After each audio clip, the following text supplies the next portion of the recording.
بسم الله الرحمن الرحيم. السلام عليكم ورحمة الله وبركاته.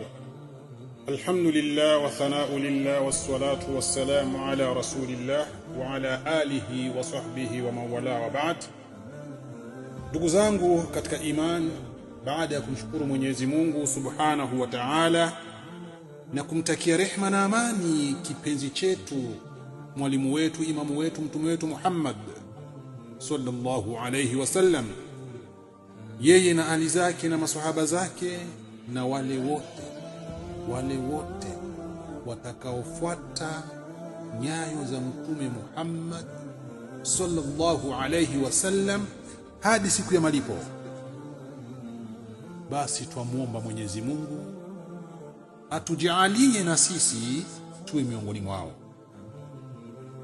Hebu nipeni muda mdogo tusafiri pamoja, twende katika nyumba tukufu, msikiti wa mtume wetu Muhammad sallallahu alayhi wasallam, Masjid Nabawiyya, katika mji mtukufu wa Madinatul Munawwara, tupate darsa kubwa, darsa muhimu, darsa ambalo lazima litatuachia mafunzo makubwa, ambayo mafunzo hayo yataenda kwa mtiririko hadi kwa vijukuu vyetu, yakitengeneza mujtama na umma katika njia bora kabisa, ambayo itawapa maisha mazuri hapa duniani na kesho akhira. Mtume wa Mwenyezi Mungu Muhammad sallallahu alaihi wasallam anasema, qala Allah, amesema Mwenyezi Mungu. Hii ni hadithi al-Qudusi al-Jalil, ni Mwenyezi Mungu anatamka, anaongea. Mwenyezi Mungu anatuambia nini? Ana ar-Rahman, yani Mwenyezi Mungu anatujulisha yeye ni nani. Anatuambia mimi ni ar-Rahman wa hiya ar-Rahim, na huko ama hii familia ni ar-Rahim. Kwa sababu hiyo, shaqaqtu laha isman min ismi, nimetoa jina lake huyu ukoo kutokana na jina langu mimi. Yani jina la familia, jina la ukoo, Mwenyezi Mungu amelitoa kutokana na jina lake yeye Ar-Rahman. Ukoo akaupa jina la Ar-Rahim. Basi kwa sababu hiyo, man wasalaha wasaltu, atakayeunga familia, akaunga ukoo, basi na mimi nitamuunga na rehema zangu, wa man qat'aha batattu, na atakayekata familia, akavunja ukoo, akavunja familia, basi na mimi nitamkata na rehema zangu. Ndugu zangu katika imani, hebu tafakari maneno haya ya Mwenyezi Mungu Subhanahu wa Ta'ala. Ana ar-Rahman, mimi ni ar-Rahman, na ukoo, familia ni ar-Rahim. Hapa Allah Subhanahu wa Ta'ala anatufundisha jambo kubwa sana. Uhusiano wa kifamilia si jambo la kawaida, umefungamanishwa na jina la Allah Subhanahu wa Ta'ala mwenyewe. Subhanallah. Unapomwona mama yako, unapomwona baba yako, unapowaona ndugu zako, tambua sio watu hao, sio watu kabisa. Ni amana kutoka kwa Allah Subhanahu wa Ta'ala, na Allah anasema wazi kabisa, ukidumisha uhusiano huo, Allah Subhanahu wa Ta'ala atakuunganisha na rehema zake, na ukivunja uhusiano huo basi tambua ya kwamba Allah subhanahu wa ta'ala mwenyewe anakukata kabisa na rehema zake. Hebu jiulize mtukufu, ni lini mara ya mwisho umempigia simu mzazi wako? Ni lini ulimtembelea ndugu uliyekosana naye?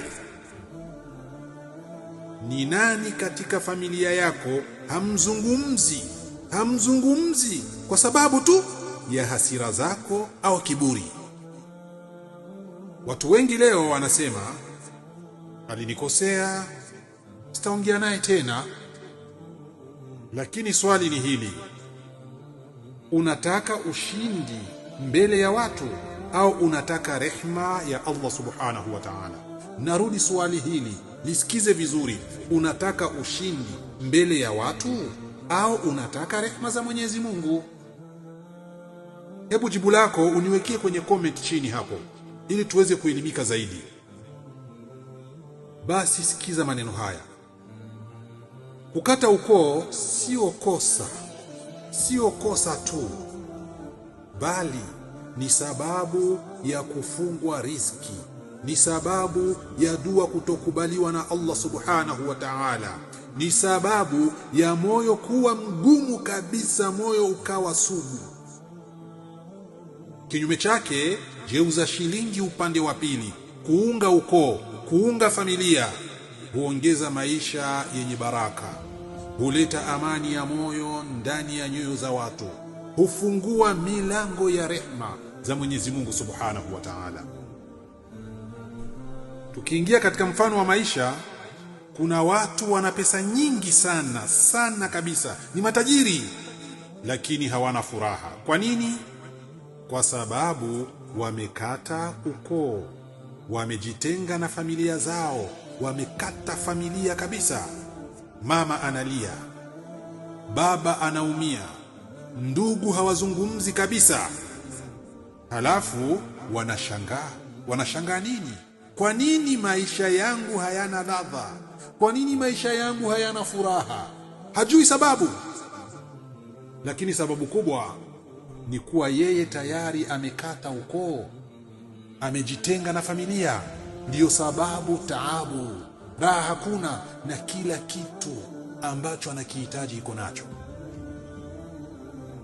Ndugu yangu, usisubiri mpaka kesho, usisubiri mpaka mtu afe ndipo useme ya laiti ningemwomba msamaha, asingelikufa ikiwa na chuki na mimi.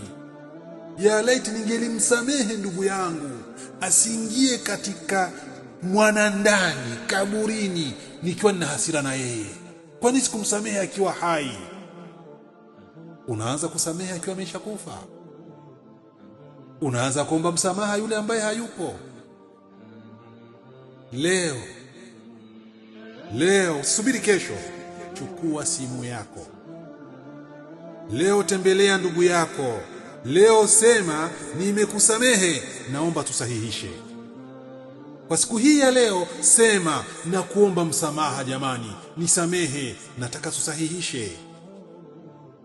Kwa sababu hujui, labda hiyo ndiyo sababu ya Allah subhanahu wa ta'ala kufungua milango yako yote ya riziki, milango yako yote ya baraka, milango yako yote ya rehma za Mwenyezi Mungu subhanahu wa ta'ala.